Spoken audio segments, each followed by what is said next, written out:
भाई मुझे तो गर्व है कि मेरे बच्चे पढ़ करके आरएएस बन गए। अब वो नहीं बना पाए तो मैं तो क्या कर सकता हूँ कि वो पास हो गया वो आरएएस बना दिया, तुम भी बना लो ना, तुम में दम है तो। पढ़ते हैं ना वो पास होते हैं, और तीतर मारते हैं ना वो एक टाइम का बस गोश ही पका सकते हैं, इसके अलावा कुछ नहीं कर सकते। और इनके चिट्ठे खुलेंगे ना, ये खड़े नहीं मिलेंगे यहाँ। जब तक दिल्ली से पर्चियां नहीं बदलेंगी तब तक इस प्रदेश का कोई भला नहीं होने वाला। एक्स अफसर वाई जगह काम करेगा, वाई जेड की जगह काम करेगा, इससे क्या फर्क पड़ेगा? उनकी मानसिक जो स्थिति है, उन्हीं की जो मन स्थिति है, उनकी काम करने की कार्यशैली में परिवर्तन नहीं आ रहा है। आप जयपुर कलेक्टर को सीएमओ में बैठा दो, सीएमओ वाले को जयपुर में बैठा दो, तो इससे परिवर्तन क्या आ गया? आप बताओ, जनता के लिए क्या परिवर्तन आया? जनता के कामों के लिए क्या परिवर्तन आया? ये तो ठीक है, एक प्रशासनिक व्यवस्था है, कोई अधिकारी कहीं कोई काम कर रहा है, कोई अधिकारी कहीं कर रहा है। इसको आप मैं समझता हूं कि कोई प्रदेश का विकास मान रहे हैं क्या? ये कोई प्रदेश का विकास नहीं है। कोई अधिकारी कहीं काम करे, हमारे क्या फर्क पड़ता है? जनता काम करना पड़ेगा। जनता का काम नहीं करेगा तो जनता हिसाब बराबर कर देगी आने वाले समय में। सर, मदन राठौर ने कहा है कि 75 साल के बाद जो है राजनीति में वानप्रस्थाश्रम हो जाना चाहिए, हालांकि उनका इशारा अशोक गहलोत की तरफ हाँ, तो मोदी जी को समझना चाहिए, वो तो जाति भाई भी है जाति भाई भी है, और मदन जी को वो पसंद भी करते हैं। मोदी जी पसंद भी करते हैं, तो बड़े भाई को उन्होंने सलाह दी है तो उनको माननी चाहिए। मेरा तो ऐसा मानना है, मदन जी भले आदमी है तो उनको उनकी बात को गंभीरता से मोदी जी को लेना चाहिए। तो मदन जी ने ये भी कहा कि बीजेपी संगठन ने यूजीसी की मांग प्रदेश सरकार के आगे रखी है, तो इसको आप कैसे? कौन सी प्रदेश सरकार? राजस्थान सरकार जो उनकी है, उसको कहा कि यूनिफॉर्म सिविल कोड राजस्थान में भी लागू करने के प्रयास किए। देखो भाई साहब, उसकी पर्ची दिल्ली में जाता है, जब मिलते हैं तो पर्ची दे देते हैं कि ये हिंदू मुस्लिम करना है तेरे को, नहीं तो तेरी दुकान बंद हो जाएगी। तो उनको तो इस तरीके के पकड़ लाना है। आप गैस नहीं मिल रही, महंगाई से लोग परेशान हैं, उद्योग धंधे बंद हो गए, लोगों को रोजगार नहीं मिल रहा है, गरीब को नरेगा में काम नहीं मिल रहा है, माता बहनों की इज्जत के साथ में खिलवाड़ हो रहा है, अपराधी बेखौफ घूम रहे हैं, पानी पीने का नहीं है, गर्मियों में आ गया, कोई पानी के लिए कोई समीक्षा बैठक नहीं है ना? उन पे बात करनी चाहिए ना। क्या लेने आ रहे हो? कभी तो कह रहा है महिला आरक्षण आ रहा है, कभी कह रहा है कुछ आ रहा है, कभी कह रहा है। ये है क्या प्रवक्ता वहाँ के लोकसभा के? इनको पता है क्या क्या होगा और क्या नहीं होगा? वो तो सूर्य छोड़ते हैं, मोदी जी, अमित शाह जी सूर्य छोड़ करके ध्यान भटका देते हैं। जो देश के लोगों के जो मेन मुद्दे हैं, परेशानी के मुद्दे हैं, उनसे ध्यान भटकाने का ये एक षड्यंत्र भारतीय जनता पार्टी कई सालों से कर रही है। 10-11 साल हो गए। उसी का एक हिस्सा है कि ये मेन समस्याओं से लोगों का ध्यान भटकाना चाहते हैं।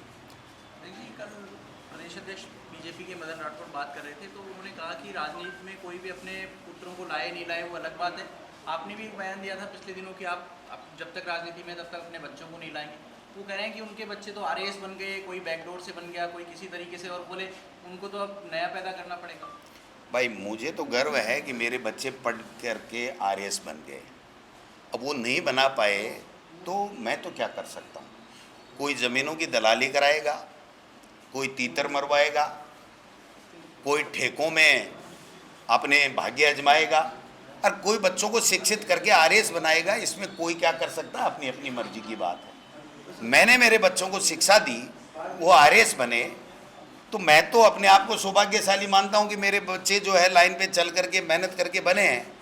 और ये नहीं बना पाए तो दोष मेरे को क्यों दे रहे हैं? उनके बच्चे सफल नहीं हुए तो मेरे को तो धन्यवाद देना चाहिए, और मेरे बच्चों से सीख ले करके उनको, अपने बच्चों को, अपने पोती पोतों को पढ़ा करके सक्सेस करना चाहिए। सदस्यता अभियान को लेकर क्या कुछ विशेष निर्देश? किसके लिए?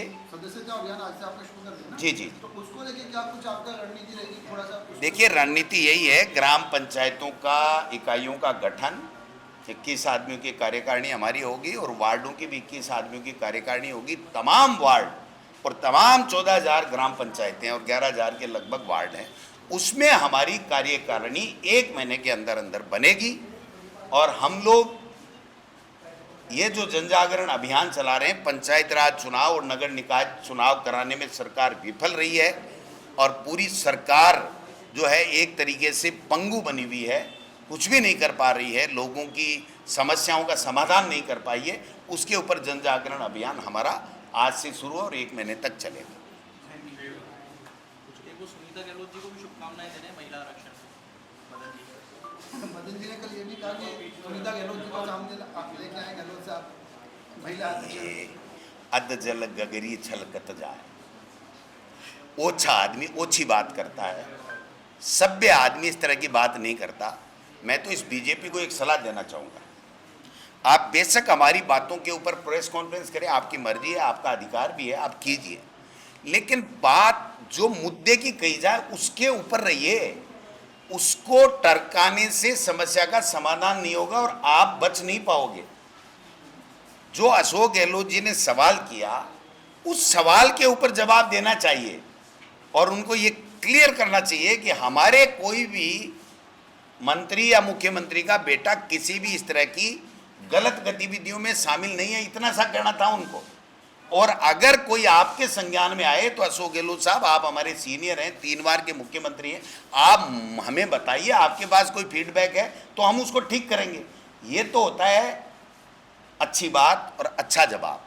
और ये करना, उनका बेटा हार गया, ये हार गया, ये मुख्यमंत्री जी 5000 वोट आए थे इनके, इतने बड़े जो पहलवान है ना, 5000 ही वोट आए थे, एमएलए का चुनाव लड़ा था, और भरतपुर से लड़ते तो वही 5000 फिर आते। तो ऐसे इतना घमंड नहीं करना चाहिए, किसी भी व्यक्ति को इतनी बड़ी बात नहीं करनी चाहिए जो कल को खुद के गले में पड़ जाए, फिर निपटना मुश्किल हो जाए। इसलिए एक इतना सीनियर आदमी, 50 साल की राजनीति जिसने की है, अगर उन्होंने कोई, उनके पास में कोई फीडबैक आया, कोई बात की है, तो उनको उसको सहज भाव से लेकर के कहना चाहिए, साहब बिल्कुल ठीक बात है, हम ऐसा कोई हो रहा है तो हम लोग इसको कंट्रोल करेंगे। ये हर के लिए ही है। अगर मेरे बारे में भी कोई फीडबैक खराब आ रहा है, कहीं से भी आ रहा है, आपसे, मीडिया से आ रहा है, बीजेपी से आ रहा है, या कोई मेरे मित्रों से आ रहा है, तो मेरे को उसको सहज भाव में लेना चाहिए, मेरे को सहज भाव में लेना चाहिए। और कितने दिन चलाएंगे ये इस तरह की गॉसिप कि वो पास हो गया, वो आरएस बना दिया। तुम भी बना लो ना, तुम में दम है तो।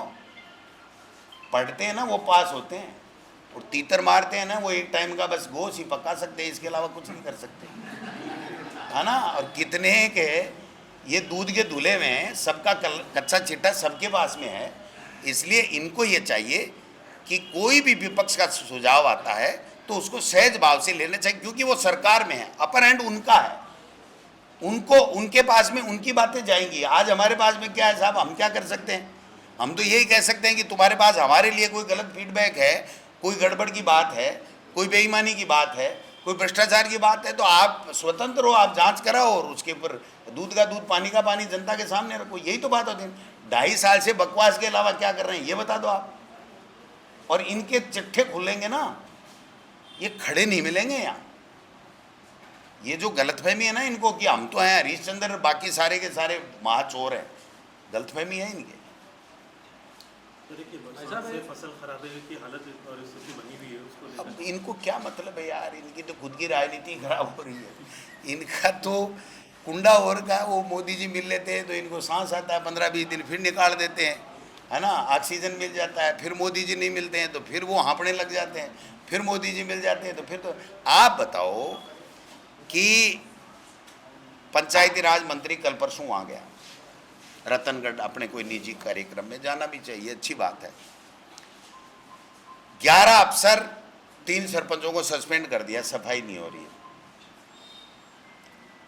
2 सरपंच बीजेपी के थे, 2 दिन बाद में वापस बहाल कर दिया। तो सस्पेंड करना गलत था या बहाल करना गलत है? पिपराली के ग्राम सेवकों और अधिकारी को सस्पेंड करने के लिए फाइल चलाई, बीजेपी ने कह दिया ये तो हमारे आदमी हैं, तो बीडीओ और एएन पिपराली पंचायत समिति का सस्पेंड नहीं हुआ, लक्ष्मणगढ़ का हो गया। अरे लक्ष्मणगढ़ को तो खाली कर दो आप, टीचर्स में खाली कर ही दिया, बीडीओ को सस्पेंड कर ही दिया, एएन को सस्पेंड कर ही दिया, ग्राम विकास अधिकारी को सस्पेंड कर ही दिया, एडिशनल बीओ को कर ही दिया। मैं उनके काका जी से सस्पेंड होने वाला हूँ नहीं, मेरा कुछ बिगाड़ नहीं सकते। तो ये कौन सी राजनीति है? आप लोग समीक्षा कीजिए कि कहाँ कितना बजट किसके लिए मिला और किसने सदुपयोग किया कि नहीं किया, इसकी समीक्षा स्टेट लेवल की जिले वाइज होनी चाहिए कि नहीं होनी चाहिए। ये कोई बात होता है कि जा रहे थे, बरसात में पानी मिल गया, थोड़ा सा भरा हुआ तो सस्पेंड कर दिया। सिविल लाइंस में क्या भरता है इनके, अब क्या क्या बोलूँ तो यार ज़्यादा। हाँ हाँ, ये कचरा तो दिमाग का तो साफ करो, अपने खुद के दिमाग का तो साफ करो, फिर प्रदेश क्या कचरे की बात करो। ये